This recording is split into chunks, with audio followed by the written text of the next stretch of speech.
নির্যাতন যা হয়েছে সাহাবীদের উপরে এবং আমাদের নবী সাল্লাল্লাহু আলাইহি ওয়াসাল্লামের উপরে, এটা কল্পনার বাইরে। আমরা এটা কল্পনা করতে পারবো না। নবী সাল্লাল্লাহু আলাইহি ওয়াসাল্লামকে প্রায় 15 বার হত্যা করার চেষ্টা করা হয়েছে এবং তাকে মোটামুটি মানুষ প্রায় 15-16টা গালি দিয়েছে সারা জীবন। কাকে গালি দিয়েছে? এমন একজন মানুষকে যার সামনেও কোনো গোনা নাই, পিছনেও কোনো গোনা নাই, যিনি তার সমস্ত পরিশ্রম করছেন উম্মার জন্যে, তার নিজের স্বার্থে নয়। আর তিনি তো যাবেন মাকামে মাহমুদে, তিনি তো একদম জান্নাতুল ফিরদাউস, তার তো কোনো হিসাবও নাই আছে। তাহলে তা তিনি কেন পরিশ্রমগুলো করলেন, কেন মার খেলেন, কেন গালি খেলেন? কাদের জন্যে? আমাদের জন্য, আপনাদের জন্য। এই তো এই যে কিয়ামত পর্যন্ত যত মানুষ আসবে উম্মতে মুহাম্মদ, তাদের জন্য।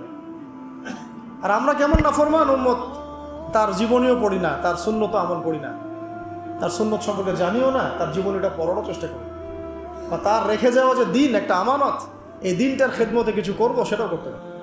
নবী সাল্লাল্লাহু আলাইহি ওয়াসাল্লামের অনেক চাচা ছিলেন, প্রায় 7 থেকে 9 জন। সবাই কি ইসলাম কবুল করেছেন? পরের দিকে আব্বাস রাদিয়াল্লাহু আনহু ইসলাম কবুল করেছেন। কিন্তু এই যে আবু জাহেলের নাম শুনেছেন, আবু লাহাবের নাম শুনেছেন, তারা কি সম্পর্কে নবী সাল্লাল্লাহু আলাইহি ওয়াসাল্লাম কি হতেন?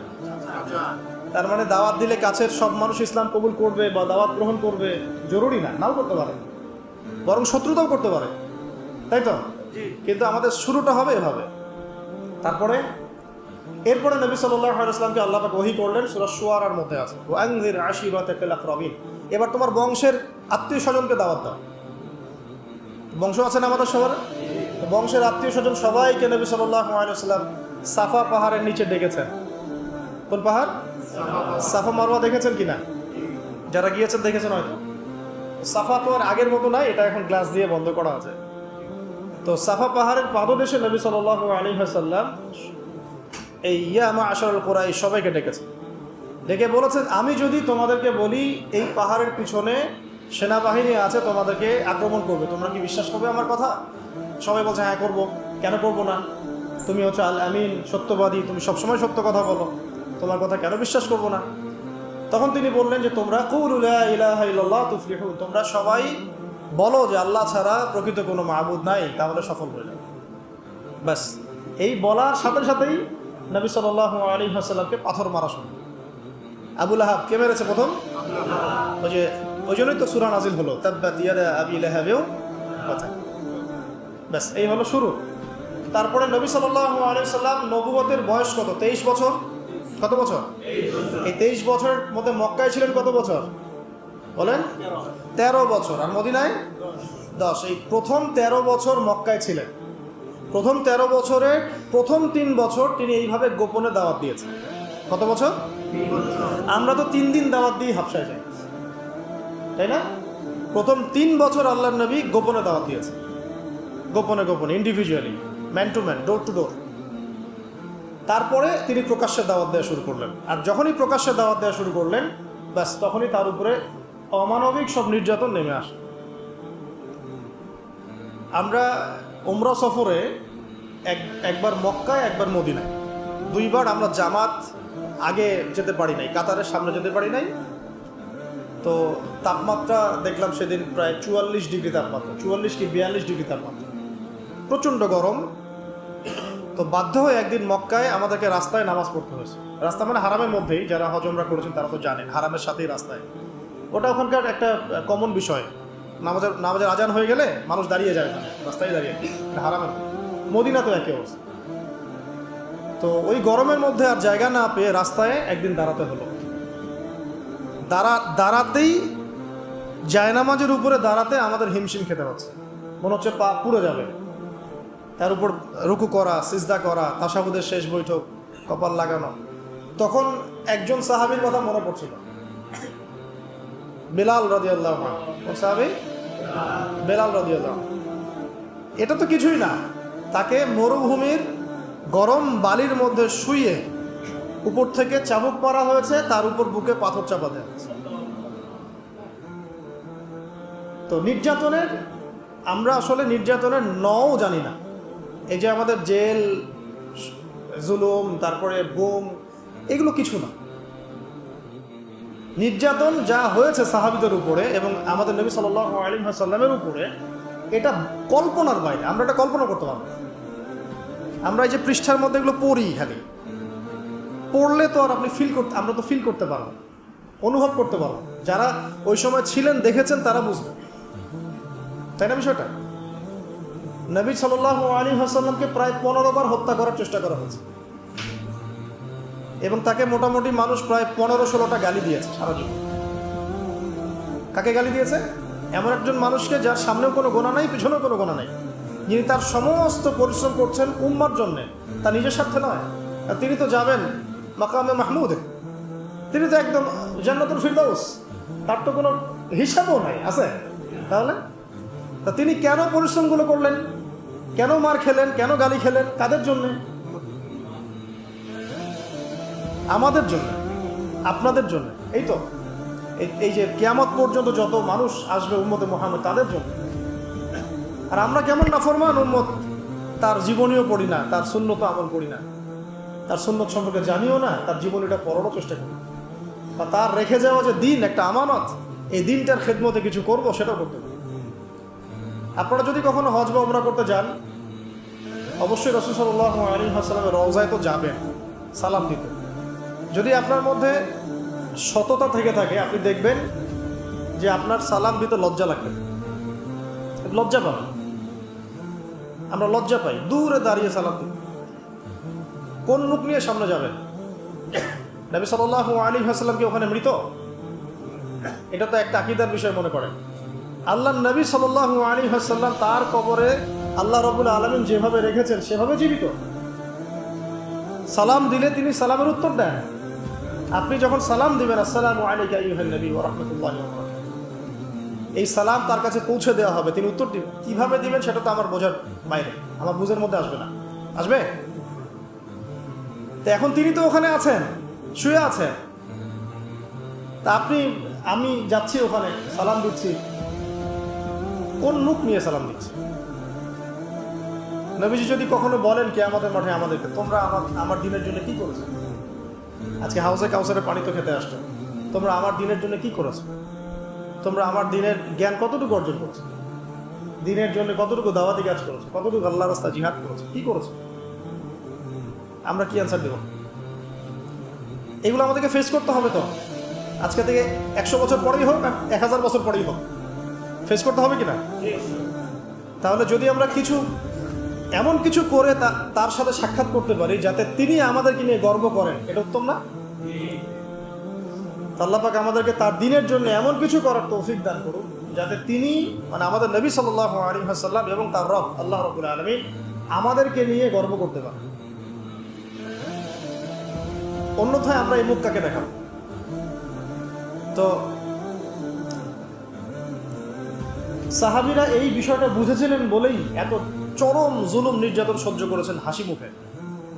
কেউ কি নবীর উপর কোনো অভিযোগ করেছিলেন যে আপনার দিনের মধ্যে এসে আমাদেরকে মাইর খেতে হচ্ছে?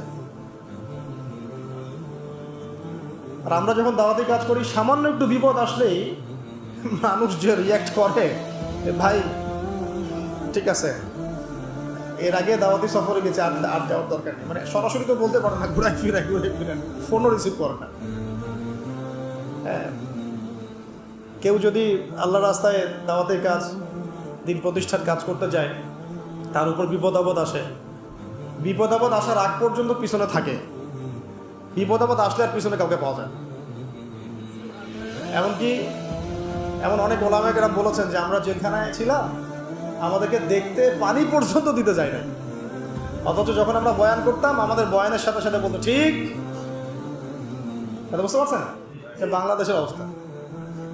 এই জন্যই বললাম যে এই জিনিসগুলো যদি সংশোধিত না হয়, বৃহৎ পরিসরে দিনের বিজয়টা সম্ভব না। কি স্বার্থে সাহাবীরা এই ত্যাগটা স্বীকার করেছেন? জান্নাতের স্বার্থে। আমরা নবী সাল্লাল্লাহু আলাইহি ওয়াসাল্লামের সাথে আছি কেন? আল্লাহর জন্য। আল্লাহর জন্য তাকে মহব্বত করি, আল্লাহর জন্য তার সাথে আছি। এবং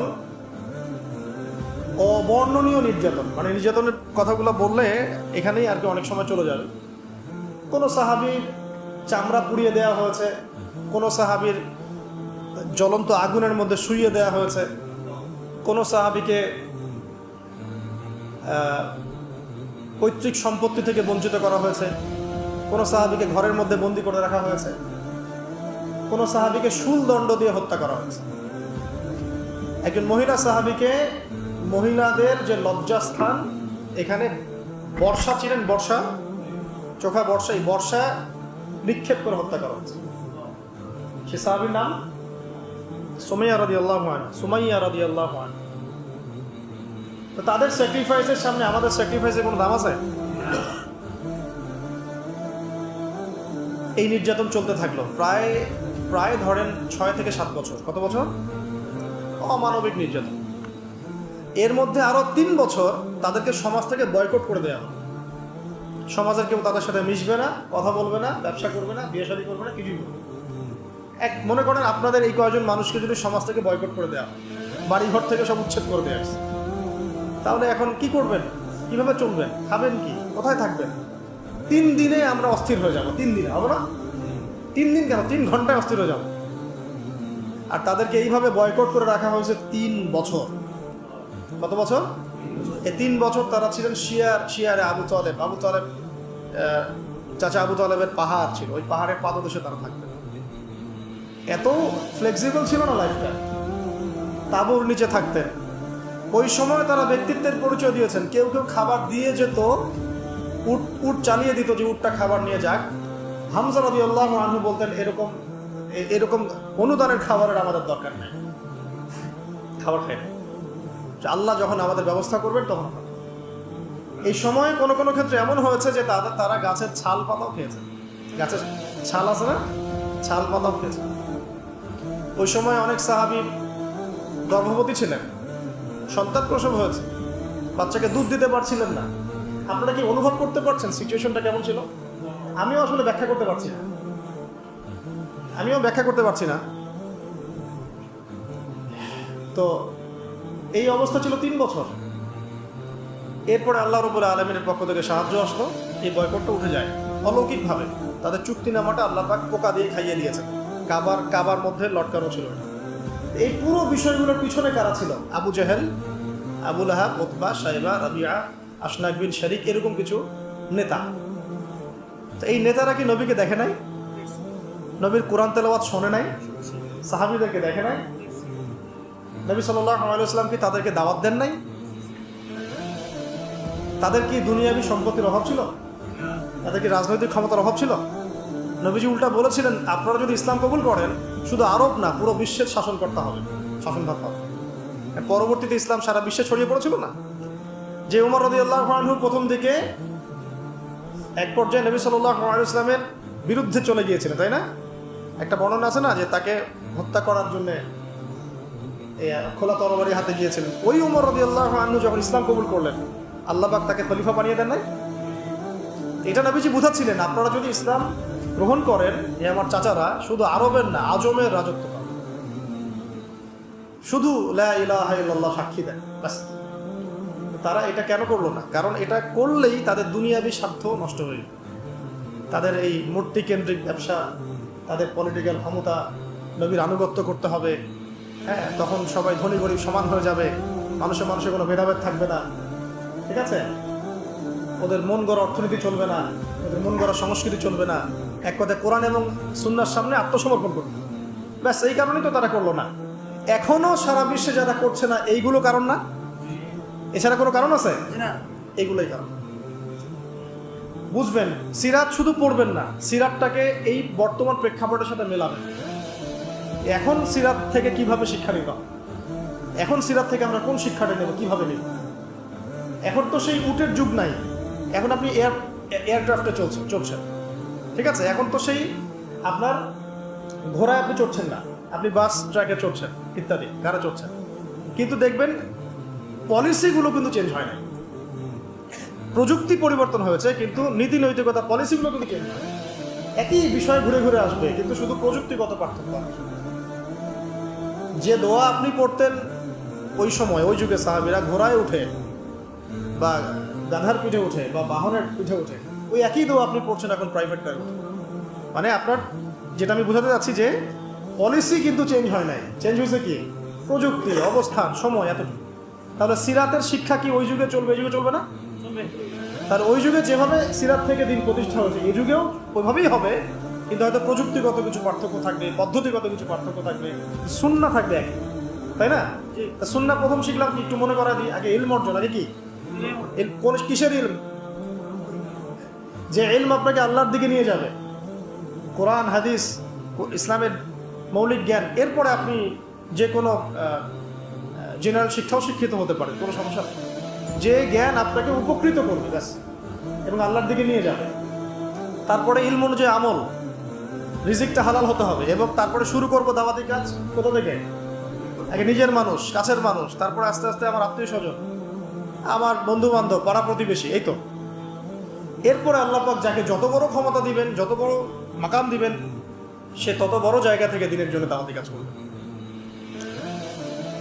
আর আল্লাহ পাক তো একজনকে হঠাৎ করে উপরের মাকাম দেন না, আস্তে আস্তে আস্তে আস্তে আল্লাহ পাক নিয়ে যান, তাই না? এই তো। এখন এবার আসেন, যখন দাওয়াতের কাজ করবেন তখন নির্যাতন আসবে কিনা? কি শিখলেন সুন্নাত থেকে?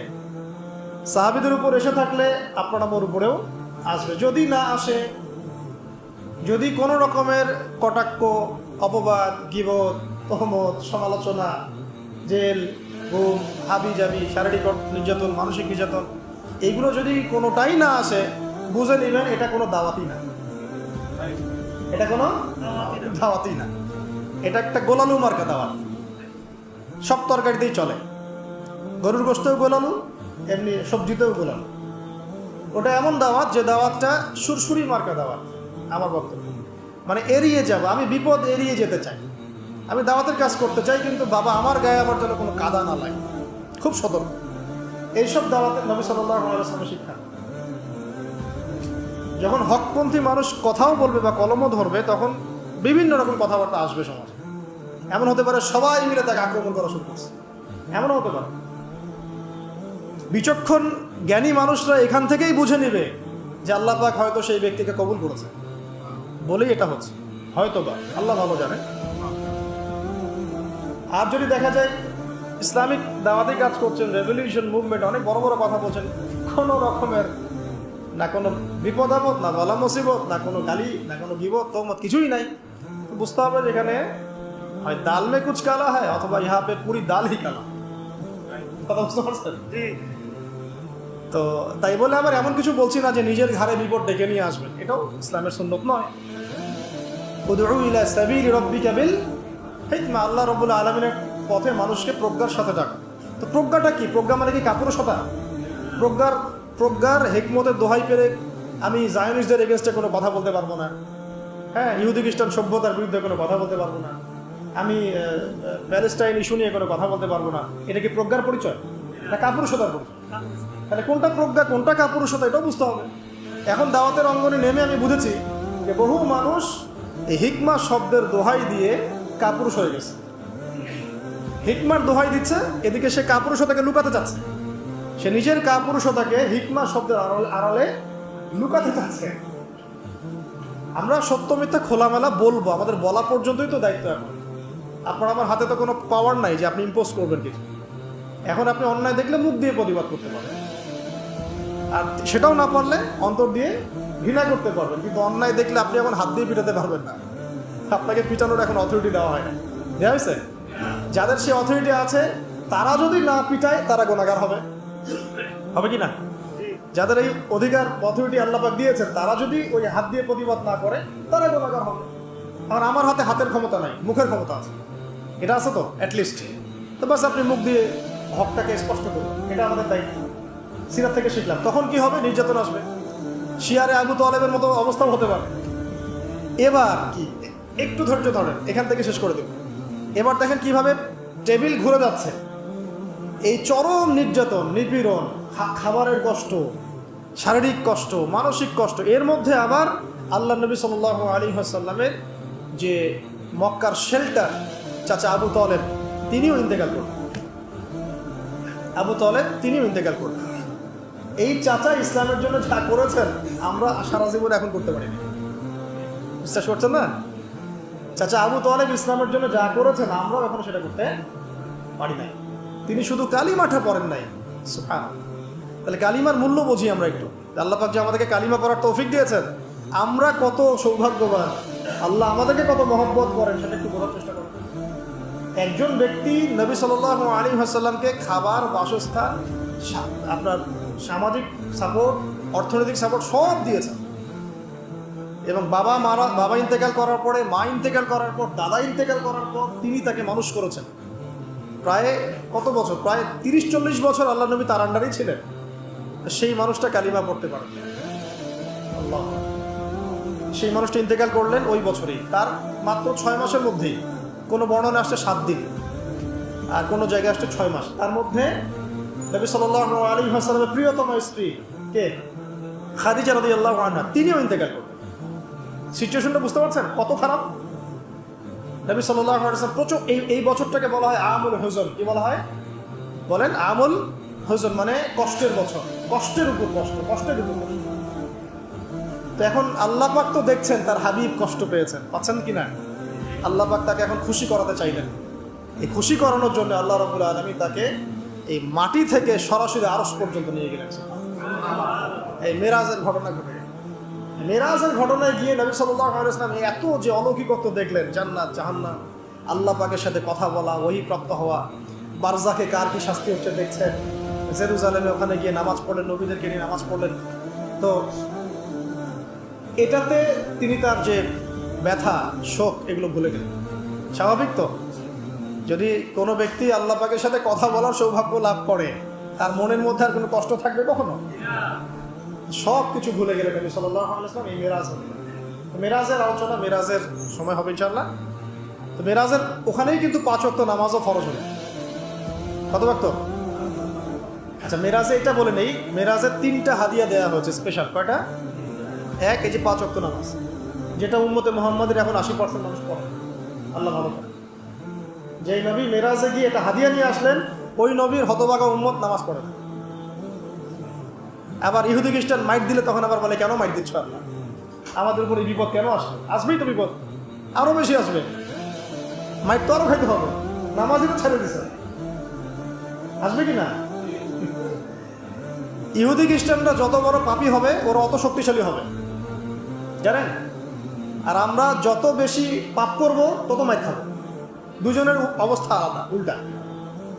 ওরা যত পাপ করবে, যত শয়তানি করবে, অত শক্তিশালী হবে। আর আমরা যত পাপ করব তত মাইট খাবো। 2 নম্বর, নবী সাল্লাল্লাহু আলাইহি ওয়াসাল্লামকে দেয়া হলো সূরা বাকারার শেষের 3 আয়াত। সূরা বাকারার শেষের 3 আয়াত মেরাজে একদম আরশের কাছাকাছি, নূরের পর্দা দিয়ে। তো এই সূরা বাকারার শেষের 3 আয়াত কয়জন জানে? জিজ্ঞেস করেন। মাদ্রাসা পড়া ছেলে পেলে বাদ দিয়ে কয়জন জানে? 3 নাম্বার দেয়া হলো একটা ওয়াদা। হে মুহাম্মদ সাল্লাল্লাহু আলাইহি ওয়াসাল্লাম, আমি তোমাকে ওয়াদা করছি, তোমার উম্মতের কোনো ব্যক্তি, নারী হোক পুরুষ হোক, ছেলে মেয়ে, নারী পুরুষ, আবাল বৃদ্ধ, যে হোক না কেন, যত পাপই করুক, আসমান জমিন সমান পাপ নিয়েও যদি আমার সামনে আসে, কিন্তু আমার সাথে কাউকে শরিক করে নাই, শিরকের পাপ নাই, ইনশাআল্লাহ আমি তার সামনে আসমান জমিন সমান ক্ষমা নিয়ে হাজির হব। এটা ওয়াদা করা হচ্ছে। শিরক যে কত প্রকার আর কি কি, আর আমরা যে কত শিরকে আছি, এটা তো অন্য আলোচনা। ঈমান ভঙ্গের কারণগুলো পড়ে দেখেন। কত দাড়ি টুপি বলা মানুষ যে মুশরিক হয়ে বসে আছে, আল্লাহ ভালো করে। শিরক এত সূক্ষ্ম, এত ব্যাপক। এমনকি আল্লাহ পাকের বিধান, যে বিধানগুলো নাজিল করা হয়েছে, এগুলোকে কেউ যদি হারাম মনে করে, আল্লাহ হালাল করে দিয়েছেন, ও হারাম মনে করছে। আবার আল্লাহ হারাম করেছেন, ও হালাল করে নিচ্ছে, এটাও শিরকের মধ্যে পড়ে যায়, কুফুরির মধ্যে পড়ে যায়। যাই হোক, তাহলে 3টা জিনিস আমরা রক্ষা করবো ইনশাআল্লাহ। তাওহীদে থাকবো ইনশাআল্লাহ। সূরা বাকারার শেষ 3 আয়াত প্রত্যেক দিন রাতের বেলা পড়বেন, প্রত্যেক দিন রাতের বেলা। এছাড়া আপনি যখন তখন পড়তে পারেন, কিন্তু কমপক্ষে রাতের বেলা। রাত মানে সূর্য ডুবে গেছে এরপর থেকে রাত, মাগরিব থেকে নিয়ে ঘুমানো পর্যন্ত, বা তাহাজ্জুদও পড়তে পারেন। অনেক ফজিলত। সারা রাত আপনার সমস্ত যে ক্ষতিকর বিষয়গুলো আছে, এগুলো থেকে আল্লাহ আপনাকে হেফাজত করবেন। এমনকি সারা রাত আপনি যদি তাহাজ্জুদ পড়তে নাও পারেন, ওই নেকিটা আপনাকে লিখে দেওয়া হবে। আরেকটা হলো কি বললাম, 5 ওয়াক্ত নামাজ। এটা ছিল 50 ওয়াক্ত, কমতে কমতে আসছে 5। এই মেরাজের ঘটনার পরে ইসলামের গতিপথ পাল্টে যায়। এর মাঝখানে সাহাবীরা একবার আবিসিনিয়ায় হিজরত করেছিলেন 2 বার, আর নবী সাল্লাল্লাহু আলাইহি ওয়াসাল্লাম তায়েফে গিয়েছিলেন তাদেরকে দাওয়াত দেওয়ার জন্য। আসলে আবিসিনিয়ার বাদশা ছিল একজন খ্রিস্টান, কিন্তু সে সৎ খ্রিস্টান ছিল। আল্লাহ নবী সাল্লাল্লাহু আলাইহি ওয়াসাল্লাম বলেছিলেন যে আবিসিনিয়ায় বাদশা নাজাশি আছে, তিনি একজন খ্রিস্টান, কিন্তু তার রাজ্যে কেউ জুলুমের শিকার হয় না। একজন খ্রিস্টান সম্পর্কে আমাদের নবী এই কথা বলছেন যে বাদশাহ নাজাশীর রাজত্বে কেউ জুলুমের শিকার হয় না। আর এই কথাটা আপনি মুসলমান শাসকদের সম্পর্কে বলতে পারবেন? তার আন্ডারে কেউ জুলুমের শিকার হয় না, পারবেন? অনেস্টলি বলেন, সততার সাথে বলেন, পারবেন না। আমরা তো সিনেমা হল ওপেন করে দিচ্ছি, মদের বার ওপেন করে দিচ্ছি, হ্যালোইন উৎসব করছি, সুদ জায়েজ করে নিচ্ছি, আল্লাহ পাকের বিধানগুলোকে সরাই দিচ্ছি, নিজের মন গড়া বিধান চালাচ্ছি, সব ক্ষেত্রে আমরা আল্লাহর বিরোধী আচরণ করছি। তারপরে আমরা দাবিও করছি আমরা মুসলিম। মাশাআল্লাহ। যাই হোক, তাদের হিসাব তারা দিবে। তো বাদশাহ নাজাশী একজন খ্রিস্টান শাসক, যার আন্ডারে কেউ জুলুমের শিকার হয়। এই কথা কে বলছেন? আমাদের নবীজি বলছেন। সেই বেচারা মাশাআল্লাহ ইসলামও কবুল করেছিলেন, তিনি ইসলামও কবুল করেছিলেন। সূরা মারিয়ামের তেলাওয়াত শুনে মাশাআল্লাহ। তো আল্লাহর নবী গিয়েছেন তায়েফে। আবার এদিকে তায়েফের 3 গোত্র, আব্দে ইয়ালাইল, আব্দে মাসউদ আর হাবিব বিন আমর, এরাও ইসলাম কবুল করে নাই। উল্টা আল্লাহর নবীকে রক্তাক্ত করেছেন। মনে আছে ঘটনা? আল্লাহর নবীকে বদদোয়ার সুযোগ দেওয়া হয়েছিল, তিনি বদদোয়া করেন নাই, দোয়া করেছেন। এরপরে নবী সাল্লাল্লাহু আলাইহি ওয়াসাল্লাম মক্কায় ঢুকে, হজের মৌসুম তখন চলছে। এবার বোঝেন কি হলো। এইবার আল্লাহ পাক পুরো এই গতিপথ পরিবর্তন। ওই যে দূরের মদিনা, প্রায় 400-500 কিলোমিটার দূরে, ওখান থেকে 6 জন যুবক, কয়জন? 6 জন যুবক এই মক্কায় আসলো। এই যুবকদের ব্যাপারে একটু বলি। এই যুবকরা শুনেছিলেন যে শেষ জামানায় একজন নবী আসবে। কে আসবে? কার কাছ থেকে শুনেছেন? ইহুদিদের কাছ থেকে। ইহুদিদের তাওরাত, জাবুর, এগুলোর মধ্যে লেখা আছে শেষ জামানায় একজন নবী আসবে এই বংশ থেকে। তার নাম হচ্ছে আহমদ। কি নাম? আহমদ। আচ্ছা, এটা কারা শুনেছেন? এই 6 জন যুবক, আওস এবং খাজরাজ গোত্রের 6 জন যুবক। আসআদ বিন জুরারাহ তাদের নেতা ছিলেন। তারা এসে যখন হজ করতে আসছেন, তখন কিন্তু একটা হজ ছিল বিকৃত। ওই হজের মৌসুমে আল্লাহর নবী তাদেরকে দাওয়াত দিলেন। তারা সাথে সাথে ইসলাম কবুল করলেন, দেরি করলেন। তারা শুনেছিলেন যে একজন নবী আসবে। আপনি কি সেই নবী? হ্যাঁ, আমি সেই নবী। তিনি কোরআন শোনালেন। আর কোরআন যে ব্যক্তি মন থেকে শুনবে, বুঝবে, সে তো বুঝবে এটা আল্লাহর পক্ষ থেকে আসছে, এটা মানুষের রচনা হতে পারে। এই 6 জন সৌভাগ্যবান মদিনা থেকে এসে ইসলাম কবুল করে গেলেন। মদিনার তখনকার নাম ছিল ইয়াসরিব। কি নাম ছিল? ইয়াসরিব। ব্যাস, এই যে ঘুরছে এবার গতিপথ। মক্কার গন্ডি পেরিয়ে এখন ইসলাম আবিসিনিয়ায় চলে গেছে, তায়েফে চলে গেছে, মদিনা যাচ্ছে। দাওয়াতের বিষয়গুলো বুঝতে পারছেন কিভাবে আগাবে? এভাবেই আল্লাহ পাক আগিয়ে নেবেন ইনশাআল্লাহ। বাংলাদেশ কিছু না, আরো অন্য বহু দেশে চলে যাবে। এখানেই ইসলাম কায়েম হতে হবে, নট নেসেসারি। আল্লাহ চাইলে অস্ট্রেলিয়ায় কায়েম করতে পারে, আল্লাহ চাইলে মালয়েশিয়ায় কায়েম করতে পারে, পারে কিন্তু। হ্যাঁ, কোনটা? এটা হিজরতের আগের কথা। 6 জন হিজরতের আগের কথা। এখন হিজরত হয় নাই, হিজরত হওয়ার প্রেক্ষাপট হচ্ছে আর কি। এই 6 জনকে আল্লাহ নবী বললেন, তোমরা মদিনায় ফিরে যাও এবং ওখানে গিয়ে দাওয়াতি কাজ করো। এই যে এখন দাওয়াতি ডেলিগেশন টিম চলে যাচ্ছে, দাওয়াতি কাজ করতে শুরু করলেন। পরের বছর তারা আবার আসছে। এবার 12 জনকে নিয়ে আসছে। কয়জনকে নিয়ে? 12 জনকে। এই 12 জন এসে বলছেন, ইয়া রাসূলুল্লাহ সাল্লাল্লাহু আলাইহি ওয়াসাল্লাম, মদিনায় দাওয়াতের উর্বর ভূমি আছে, আপনি একজন দায়ী আমাদের সাথে পাঠিয়ে দেন। একজন দায়ী আল্লাহ, মানে যে আল্লাহর পথে মানুষকে ডাকে। আল্লাহর নবী তখন একজন দায়ী পাঠালেন। সেই দায়ীর নাম হচ্ছে মুসআব বিন উমাইর। মুসআব বিন উমাইর রাদিয়াল্লাহু আনহু, তিনি উহুদ যুদ্ধে শহীদ হয়েছিলেন। তিনি গিয়ে এবার দাওয়াতি কাজ শুরু করলেন। একটু মনোযোগ দেন প্রিয় ভাইরা, এখনই আস্তে শেষ হয়ে যাবে। তিনি গিয়ে মদিনায় ব্যাপক দাওয়াতি কাজ শুরু করলেন মাত্র 1 বছরের মধ্যে। কত? 1 বছরের মধ্যে 75টা পরিবার ইসলাম গ্রহণ করল। 75টা পরিবার কিন্তু তখন অনেক বড় বিষয়। তখন তো জনসংখ্যা এত বেশি না, এত বেশি কি বিশাল ব্যাপার। তার মানে মদিনার, আর এই 75টা পরিবারের মধ্যে মদিনার বড় বড় নেতৃস্থানীয় পরিবারও আছে, যারা একটা কথা বললে সমাজে দাম আছে। এমন লোক আছে না সমাজে? ওই রকম লোক আছে। এরকম অনেক লোক সেখানে ছিলেন। তারা এবার আসলেন আল্লাহ নবীর কাছে, এসে হাতে হাত রেখে বায়াত করলেন। এটা বায়াত কিন্তু সুন্নাহ। নবী সাল্লাল্লাহু আলাইহি ওয়াসাল্লামের হাতে হাত রেখে বায়াত করলেন। আর মহিলারা মুখে বায়াত করেছেন। 6টা বায়াত, 6টা শর্ত দিয়েছেন। তোমরা আল্লাহর সাথে কাউকে শরীক করবে না, ঠিক আছে। তোমরা সন্তানদেরকে হত্যা করবে না, ঠিক আছে। তোমরা একে অপরকে মিথ্যা অপবাদ দিবে না, ঠিক আছে। চুরি করবে না, জেনা করবে না, ঠিক আছে। আমি যখন তোমাদের কাছে যাব হিজরত করে, তোমরা তোমাদের স্ত্রী সন্তানকে যেভাবে নিরাপত্তা দাও, আমাকে সেভাবে নিরাপত্তা দিবে। কে বলছেন এটা? তারা বলেন ঠিক আছে।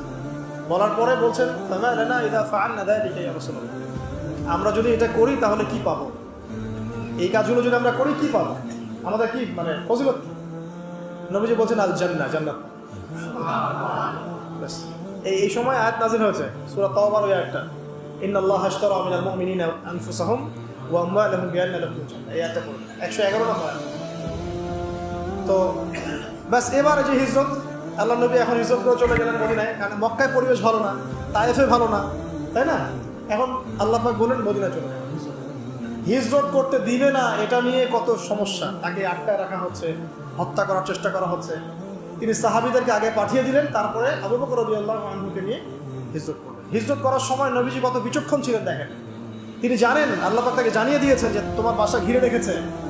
বের হওয়ার সময় সূরা ইয়াসিনের 9 নম্বর একটা পড়লেন, ওয়াজআলনা মিন বাইনি আইদিহিম সাদ্দান ওয়া মিন খালফিহিম সাদ্দান ফাআগশাইনাহুম ফাহুম লা ইউবসিরুন। এটা পড়ে এই হাতের মধ্যে বালু নিয়ে তিনি ছিটিয়ে দিয়েছেন। ওই যারা যারা হত্যা করতে আসছে সবার চোখে পড়ে ঘুম, সারা রাত ঘুম। নবীর মুজিজা, তিনি কত বুদ্ধিমান দেখুন। আমাদের নবী শুধু তাসবিহ তাহলিল শেখাতে আমাদেরকে আসেন নাই, কত বুদ্ধিমান, কত ম্যাচিউর দেখুন। যেই রাস্তা দিয়ে মদিনায় যাওয়ার সোজা রাস্তা, ওই রাস্তায় তিনি যান নাই, তিনি উল্টা দিকে রাস্তায় গিয়েছেন যাতে ওরা বিভ্রান্ত হয়, রাস্তা ভুল করে। উল্টা দিকে গাড়ের শহরের রাস্তায় গিয়ে, গাড়ের শহরে যারা গিয়েছেন তারা জানেন, উল্টা দিকে রাস্তায় গিয়ে তিনি 3 দিন গাড়ের শহরে থেকেছেন। 3 দিনে সব ঠান্ডা হয়ে যাবে, তারপরে আমরা যাবো। বুঝতে পারছেন? এটা হলো স্ট্র্যাটেজিক সুন্নাহ। এখনকার বিশ্বে মুসলমানরা এই সুন্নাহ অ্যাপ্লাই করতে পারে না। আমরা সব কেন জানি হাবা গোবার মতো হয়ে গেছি, কেন? তাই না? বিষয়টা খেয়াল করে দেখেন, ওরা আমাদের উপর চতুরতা করে, চালাকি করে, আমরা হাবা গোবার। আল্লাহ নবী সাল্লাল্লাহু আলাইহি ওয়াসাল্লাম এত বিচক্ষণ ছিলেন। তারপর 3 দিন পর তিনি হিজরত করলেন সমুদ্রের ধার ঘেঁষে। এবার মদিনায় প্রথমে ঢোকেন নাই, ঢুকেছেন কুবায়। কোথায়? ওখানেই প্রথম মসজিদ হয়েছে, ওখানে কয়েকদিন থেকেছেন, প্রায় 5 দিনের মতো। তারপর সেখান থেকে মদিনায়। মদিনা ঢোকার পর কি হলো আপনারা তো জানেন, মদিনাবাসী পুরো কলিজা খুলে তাদেরকে রিসিভ করেছে। মদিনাবাসী ইসলামের জন্য যা করেছে এটা অবর্ণনীয়, অকল্পনীয়। সব দিয়ে দিয়েছে, তাদের জান, তাদের মাল, তাদের বসত বাড়ি। কেউ কেউ তো স্ত্রী তালাক দিয়ে মুহাজির সাহাবীকে নিতে চাইছে, তাই না? এমন করছে। তো ওখানে গিয়ে আল্লাহ নবী, শোনেন শেষ কথাগুলো শোনেন, টার্নিং পয়েন্টটা শোনেন। এবার আল্লাহ নবী সেখানে গিয়ে কিন্তু আর দুর্বল নন, তিনি এখন শক্তিশালী। তিনি কিন্তু এখন শক্তিশালী। এখন আর মক্কার পরিবেশ নাই, নির্যাতন নাই, আছে শান্তি।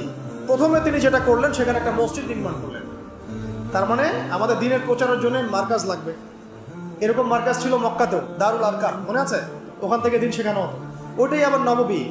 সুবহানাল্লাহ, এই সাহাবী, তার প্রতি আল্লাহ পাক রহম করুন, তার নাম আবু আইয়ুব আনসারী রাদিয়াল্লাহু আনহু। তার জমির মধ্যে নবী সাল্লাল্লাহু আলাইহি ওয়াসাল্লাম থাকেন। এই যে মদিনা এখন দেখছেন মসজিদ, ওই বেসটা ওখানেই হয়েছে। এখন লক্ষ লক্ষ কোটি কোটি মানুষ ওখানে নামাজ পড়তেছে। মসজিদ তৈরি করা হলো, তারপরে আনসার মুহাজিরের মধ্যে দ্বীনি বন্ধন সৃষ্টি করা। তাহলে দিন কায়েম করতে দ্বীনি বন্ধন লাগবে। বাংলার মাটিতে কোনো দ্বীনি বন্ধন নাই। বাংলার মাটিতে দিন কায়েম না হওয়ার অন্যতম কারণ, এখানে কোনো দ্বীনি বন্ধন নাই। বন্ধন আছে নিজের দলের মধ্যে, দলের লোক দেখে দেখে সালাম দেয়। কোনো ইউনাইটেড কমিউনিটি নেই, অ্যাবসলিউটলি না। তিনি সেখানে গিয়ে আনসার মুহাজিরদেরকে একসাথে নিয়ে বসে, এক ভাই এক ভাই, ওমর তুমি তার সাথে, বেলাল তুমি তার সাথে, তুমি তার সাথে, এইভাবে জোড়া জোড়া জোড়া জোড়া। এক সাহাবী বলছেন, আমার 2টা বাড়ি আছে, একটা আপনাকে দিয়ে দিচ্ছি। আমার 2টা জমি আছে, একটা আপনাকে দিয়ে দিচ্ছি। আমার 2 জন স্ত্রী আছে, একজনকে তালাক দিচ্ছে, আপনি বিয়ে করে নেন। এইরকম ভ্রাতৃত্বের বন্ধন আপনি পাবেন? এই অসুস্থ অনলাইন সংস্কৃতি এসে আলেমেই তো ইয়া নাই, হৃদ্যতা, ভালোবাসা। পারলে মানে অনলাইনে ধুয়ে ল্যাংটা করে রেখে দিবে। হ্যাঁ, দোষ থাকার না থাক, সে নিজের মতো করে তালমেল পাকিয়ে ব্যাখ্যা করে একটা জনগণের সামনে অপদস্থ করার চেষ্টা করে। তা আপনি এখানে দিন কায়েম করতে যাচ্ছেন কিনা?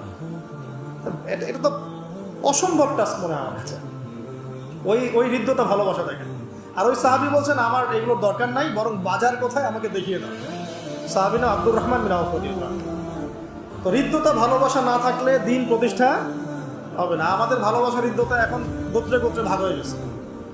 তাবলিগে মহব্বত, আহলে হাদিসে মহব্বত, হানাফিতে মহব্বত, পীরে মহব্বত, এই তরিকায় মহব্বত। এই অবস্থা চলছে কেন ভাই? সবাই মুসলিম না আমরা?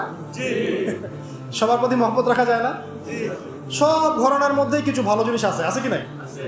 নাকি কোনো সবকিছুই খারাপ? কি ভালো তো অনেক কিছুই আছে। তো ভালোটা একটু খোলা মনে গ্রহণ করলে কি? তাবলিগ জামাতে ভালো কিছু নাই? আহলে হাদিসের মধ্যে ভালো কিছু নাই? হানাফি মাযহাব যারা মানে তারা কি কেউই ভালো না? সুবহানাল্লাহ। তাহলে আমরা কেন এরকম হইলাম? আমাদের মাইন্ডসেটটা এমন হলো। আর ভালোটাকে আমি নিব, সমস্যা কি? আর এটা তো আমি আল্লাহর জন্য করছি, এমন তো না যে আমি ওর কাছে কিছু পাওয়ার আশা করছি, আল্লাহর জন্য করছি। তো আল্লাহ আমাকে আজর দিবে ইনশাআল্লাহ। আবার সবার মধ্যেই কিছু কিছু বিষয় খারাপ থাকে, থাকে কিনা? বাড়াবাড়ি কিছু থাকে, ওইটা বোঝার মতো ক্ষমতা তো আল্লাহ পাক আমাদেরকে দিয়েছেন, দেন নাই?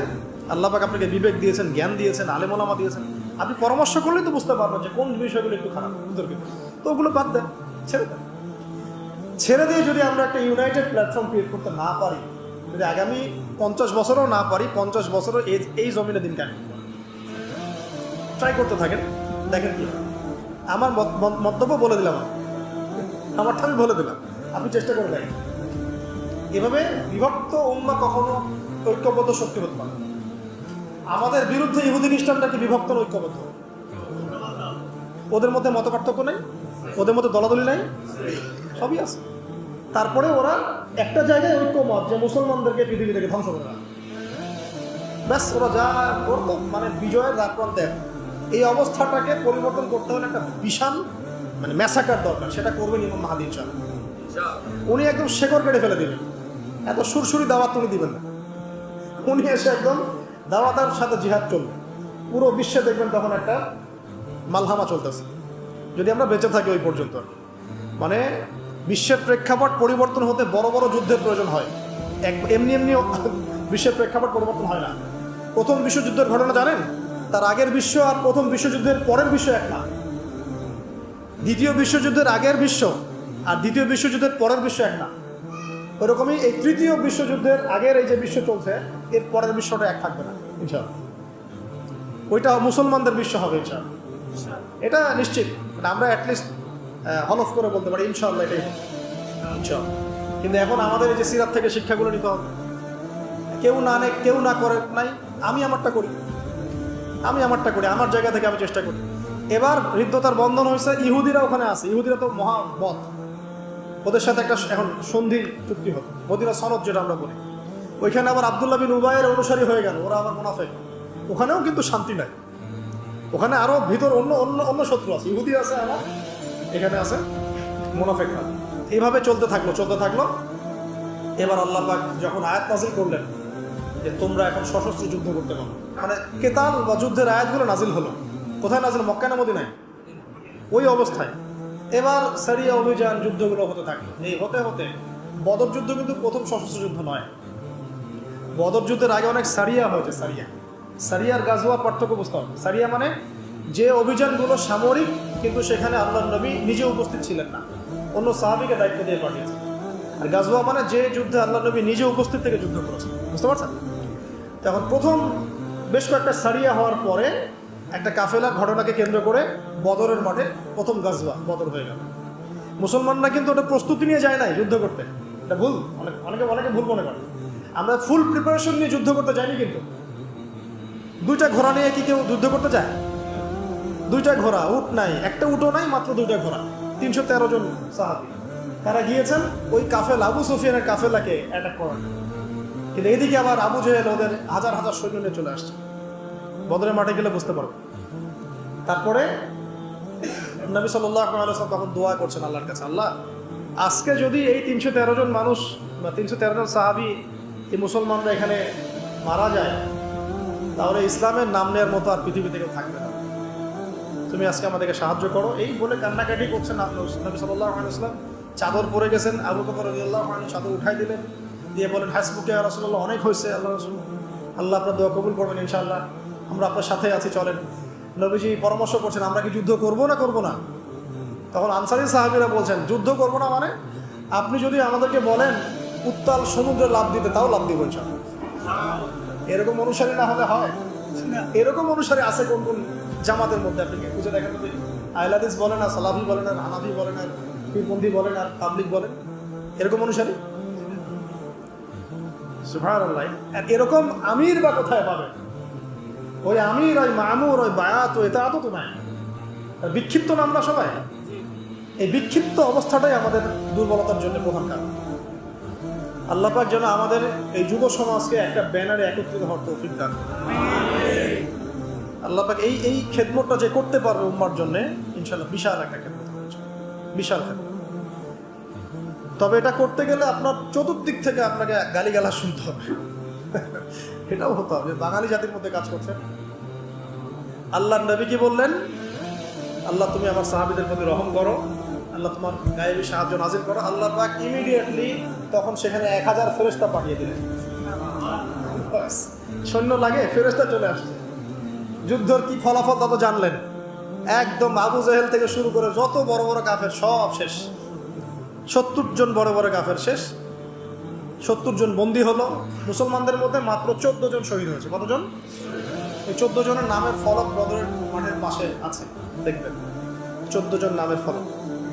তো এবার মক্কা কেন, পুরো আরবে একটা বিপ্লব সৃষ্টি হলো, যে নতুন একটা শক্তি জেগে গেছে, যারা তাওহীদে বিশ্বাস করে, শিরক করে না, যাদের একজন নবী আছে, হ্যাঁ, ইত্যাদি। তো কেউ তাদের সাথে পারছে না। তো পরের বছর আবু সুফিয়ান তার বাহিনী নিয়ে আবারও এটা প্রতিশোধ নিতে গেল। কোন মাঠে? উহুদের মাঠে। উহুদের মাঠে তারা পেরে উঠছিল না প্রথম দিকে, আমাদের একটা ভুলের কারণে, আমাদের ছোট্ট একটা ভুল। আল্লাহ নবী বলেছেন 50 জনকে তোমরা এইখান থেকে নামবে না, তীরন্দাজ এখান থেকে নামবে না, জাবাল রুমা। তো যখন যুদ্ধ চলছে মনে হচ্ছে যে মুসলমানরা জিতে গেছে, তারা নেমে আসছেন যে না আমরা তো জিতে গেছি, যুদ্ধ শেষ হয়ে গেছে। এই সুযোগটাতে খালিদ বিন ওয়ালিদ রাদিয়াল্লাহু আনহু, তিনি পরে মুসলিম হয়েছেন, পিছন দিক থেকে এসে 50 জনকে নিয়ে, 50 জন ঘোড়সাওয়ারকে নিয়ে এসে পিছন দিকে আক্রমণ করলেন। আবার আবু সুফিয়ানরা পালিয়ে যাচ্ছিল, ওরা আবার সামন থেকে আসলো। দুই দিক থেকে চাপে পড়ে মুসলমানরা ছত্রভঙ্গ। এই ছত্রভঙ্গ অবস্থায় প্রায় 70 জন মুসলমান শহীদ হয়। কতজন? আল্লাহ নবীর পাশে 9 জন ছিলেন, 9 জন। উনি নবী সাল্লাল্লাহু আলাইহি ওয়াসাল্লাম মানুষকে মানে তার দিকে নিয়ে আসার জন্য জোরে বলেছিলেন, হে আমার সাহাবীরা, আইয়ুহাল মুসলিমুন, মুসলমানরা, ইলাইয়া, আমার দিকে আসো, আনা রাসূলুল্লাহ, আমি আল্লাহর রাসূল। এটা আবার কিছু কাফের শুনে ফেলছে। আব্দুল্লাহ বিন কামিয়া একজন, লাআনাহুল্লাহ, আর একজন হচ্ছে উতবা বিন আবি ওয়াক্কাস, এরকম কিছু কাফের ছিল ওই যুদ্ধে। ওরা এই ভয়েসটা শুনে ফেলে, ও তাহলে ওইখানে মুহাম্মদ আছে, চলো ওখানে গিয়ে এলো পাতালে আক্রমণ করা শুরু করে সবাই মিলে। এতে নবী সাল্লাল্লাহু আলাইহি ওয়াসাল্লামের দাঁতে আঘাত লেগেছিল, ঘাড়ে আঘাত লেগেছিল, মাথার যে বর্ম থাকে, যুদ্ধের বর্ম, লোহার, এখানে ব্যাক টু ব্যাক 2টা আঘাত করেছিল তরবাল দিয়ে আব্দুল্লাহ বিন কামিয়া, লাআনাহুল্লাহ, আল্লাহ তাকে লাআন করুন। এবং এতে নবী সাল্লাল্লাহু আলাইহি ওয়াসাল্লামের কপালের এই নিচে লোহার কড়া ঢুকে গেছে, ওটা বের করতে অনেক কষ্ট হয়েছে। আলী রাদিয়াল্লাহু আনহু, ফাতিমা রাদিয়াল্লাহু আনহা, তারা মিলে যে হাত দিয়ে টেনে নেবে। আমি তো বুঝাতে পারছি না কি হয়েছে ওই যুদ্ধে, একটু আপনার সামনে তুলে ধরার চেষ্টা করছি, বইটা পড়লে বুঝতে পারবো। মানে এই আধা ঘন্টা 1 ঘন্টার মধ্যে হয়তো বা সর্বোচ্চ এতটুকু সময় হয়তো হবে, এর মধ্যে মুসলমানদের অবস্থা একটু ছত্রভঙ্গ। একে একে সাহাবীরা শহীদ হতে শুরু করল। তালহা রাদিয়াল্লাহু আনহু, তার সম্পর্কে আসছে, তার গায়ের মধ্যে ওই যুদ্ধে প্রায় 40 থেকে 70টা তরবারি লাগছে। এই অবস্থায় তিনি নিজের কাঁধে নবীকে উঠিয়ে উহুদ পাহাড়ের উপরে উঠায় সেফ জোনে নিয়ে গেলেন। এই অবস্থা, ফিজিক্যাল ফিটনেস তাদের কেমন ছিল এটা বুঝতে হবে। আর আমাদের জেনারেশনের ফিটনেস কেমন, আমাদের আমরা তো ঘুমাই না, ঘুম নাই, খাওয়া নাই, ফেসবুক, টিকটক, ইউটিউব, আর গোপনে পাপ করে নিজের শক্তি নষ্ট করে। তো এই যুদ্ধে তারপরে মুসলমানরা সেফলি উহুদ পাহাড়ে উঠে যায় এবং তারা চলে গেল যুদ্ধে। এটা আমরা পরাজয় বলতে পারি না, কিন্তু বিপর্যয়, এটা অবশ্যই একটা কি বিপর্যয়। এই যুদ্ধে হামজা রাদিয়াল্লাহু আনহু শহীদ হয়ে গেল, এটা সবচেয়ে বড় বিপর্যয়। তারপরে পরের বছর তারা আবার আক্রমণ করেছে খন্দকে, ওইটা আমরা ডিফেন্ড করেছি। এরপর নবী সাল্লাল্লাহু আলাইহি ওয়াসাল্লাম ব্যাপক দাওয়াতি কাজ করলেন পররাষ্ট্র ক্ষেত্রে, অন্যান্য রাষ্ট্রে, যেমন রোম সম্রাট হিরাক্লিয়াস, ওই মিশরে, আলেকজান্দ্রিয়ায়, বুসরা, আপনার বাহরাইন, এই বিভিন্ন জায়গায় তখন রাজারা ছিলেন, তাদের কাছে দাওয়াত পাঠানো। এবার চলতে থাকে দাওয়াত এবং জিহাদ চলতে থাকে। চলতে একদিন নবীজি স্বপ্ন দেখলেন তিনি তাওয়াফ করছেন কাবা ঘর। সাহাবীরা বুঝলেন যে আমরা এখন উমরা করতে যাবো। উমরা প্রিপারেশন নেওয়া হলো, রাস্তার মধ্যে আটকে দেওয়া হলো, না যেতে পারবে। কেন? যে এই বছর যেতে পারবে না, পরের বছর আসতে হবে। আমাদের কেউ তোমাদের দলে গেলে ফিরাই দেওয়া লাগবে, তোমাদের কেউ আমাদের দলে আসলে ফিরাই দিব। আর আগামী 10 বছর আমরা কোনো যুদ্ধ করবো না। এরকম কিছু শর্ত দিয়ে দিল তারা। ঠিক আছে, নবী সাল্লাল্লাহু আলাইহি ওয়াসাল্লাম ওকে ঠিক আছে ডান। এটা হচ্ছে হুদায়বিয়ার সন্ধি, ঠিক আছে। এখানে আরো অনেক ঘটনা আছে, এটা বলতে গেলে অনেক সময় যাবে, আমি শেষ করে দিচ্ছি। হুদায়বিয়ার সন্ধির পরে নবী সাল্লাল্লাহু আলাইহি ওয়াসাল্লামের সুযোগটা কি সৃষ্টি হলো শোনেন। শত্রু হচ্ছে এদিকে কুরাইশরা, এদিকে ইহুদিরা, মুনাফিকরা। এখন কুরাইশদের সাথে এখন আমরা সন্ধির মধ্যে আছি, কুরাইশরা আমাদের সাথে যুদ্ধ করবে না, ঠিক আছে। ব্যাস এখন আমাদের সুযোগ সৃষ্টি হলো ইহুদিদেরকে দমন করা। বাস এবার নবী সাল্লাল্লাহু আলাইহি ওয়াসাল্লাম খায়বার আক্রমণ করলেন। খায়বারে তো আর এই মক্কার কুরাইশরা এসে হেল্প করতে পারবে না। এটা কত স্মার্ট আমাদের নবী, দেখেন একটা শত্রুর হাত চিপে ধরা হয়েছে, ও আর আক্রমণ করতে পারবে না।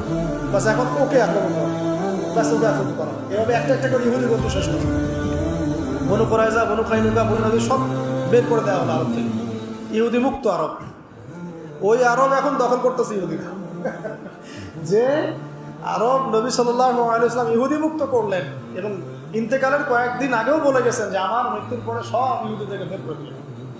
ওরা এখন পুরো আরব কেন সারা ওয়ার্ল্ড শাসন করতেছে।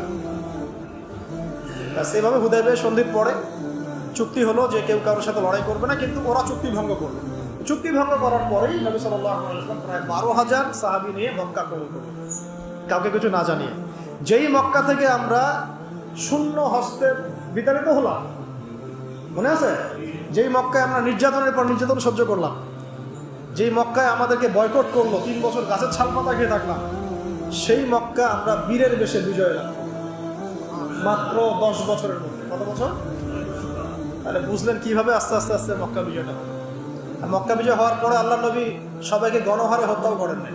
আল্লাহ নবী সাল্লাল্লাহু আলাইহি ওয়াসাল্লাম কাউকে হত্যা করলেন না, শুধু তাদেরকে হত্যা করা হয়েছে যারা আল্লাহ নবীকে গালি দিয়েছে। যারা আল্লাহ নবীকে গালি দিয়েছে, কটূক্তি করেছে।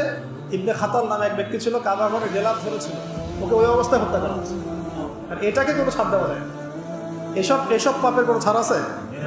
যাদেরকে আল্লাহ ওই ক্ষমতা দিয়েছেন তাদের জন্য এটা করা উচিত, শাস্তির আওতায় আনা উচিত। নাহলে তো সবাই এই বাক স্বাধীনতার নামে নবীকে গালি দেওয়া শুরু করবে, দিবে না? দেখেন মক্কাতেও নবীকে গালি দিয়েছে মানুষ, কিন্তু মক্কাতে নবী এই শাস্তি ইম্পোজ করেন নাই, আর ওই সময় এটা করার মতো খুব শক্তি ছিল না। কিন্তু মদিনার পরে যখন মক্কা বিজয় হলো, তখন তিনি হচ্ছেন পুরো এই আরবের কি প্রেসিডেন্ট, তার সে অথরিটি আছে।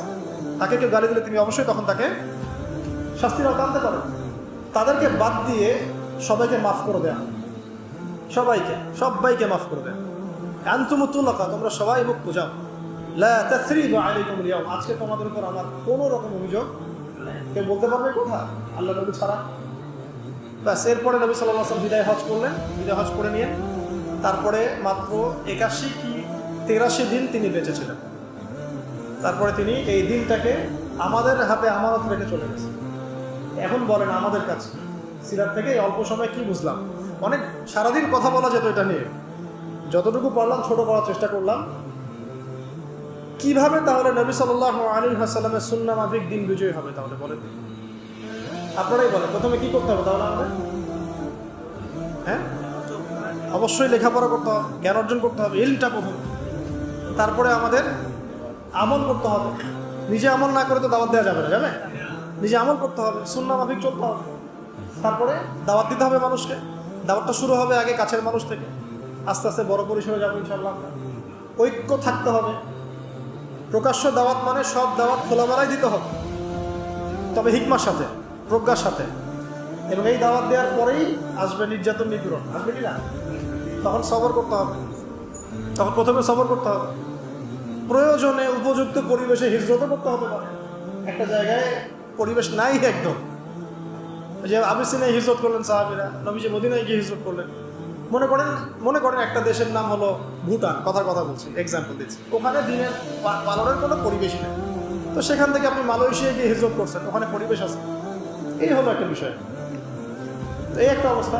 তবে আমাদের এখানে তো পরিবেশ আছে, কিন্তু এটাকে ইউনাইটেড করার অভাব আছে, এবং এই যুগের সাথে এটাকে মিলিয়ে নেওয়াটার ঘাটতি আছে।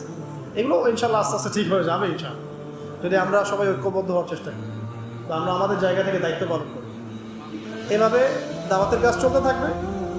তারপরে আল্লাহ পাক দেখবেন ইনশাআল্লাহ এরকম কিছু মানুষ মিলিয়ে দিবেন যারা ইসলামের জন্য নিবেদিত প্রাণ থাকবে, এবং একজন নেতা লাগবে তো। এখানে নেতা কয়জন ছিল? 10 জন। এক নেতা, এক নেতা, এক জামাত, একটা নেতা একটা জামাত। একটা জামাতের মধ্যে আনসার সাহাবী আছে, মুহাজির সাহাবীও আছে। তারা কি আবার দুইটা জামাত হয়ে গেছে? একসাথে হয়ে গেছে। আনসার মুহাজির এক হয়ে গেছে। এক আমির, এক জামা, এক নীতি, ব্যাস চলতে থাকে। দাওয়াত চলবে। যেহেতু এখানে দাওয়াতের প্রেক্ষাপট, দাওয়াত চলবে। যদি কুফাররা আক্রমণ করে তখন জিহাদ চলবে। কথা বুঝতে পারে না? এখন দাওয়াতের প্রেক্ষাপট, দাওয়াত চলবে। আচ্ছা, তো আমাদের লাগবে আগে জামা এবং আমির, ইমারা। তো এটা এখনো আমরা পাইনি। আল্লাহ পাক সেটা ব্যবস্থা করে দিন। আমি এখন ব্যক্তিগত পর্যায়ে আপনি দিনের জ্ঞান শিখবেন, আমি দিনের জ্ঞান শিখবো, আমল করব, মানুষকে দাওয়াতি কাজ করব, ঐক্যের চেষ্টা করব। যদি না হয় সেটা তারা বুঝবে, আপনি আপনার চেষ্টা করবেন। এবং আমরা আমাদের পরিবারকে ইসলামে রাখার চেষ্টা করব, আমাদের অর্থনীতি হালাল রাখার চেষ্টা করব, আমাদের সন্তানদেরকে মানুষ করার চেষ্টা করব। এই কাজগুলো তো করতে পারবো। এরপরে যদি আল্লাহ আরো বড় ক্ষমতা দেয় তখন দেখা যাবে। আপাতত প্রাথমিকভাবে আমরা এই কাজগুলো করতে থাকবো। আল্লাহ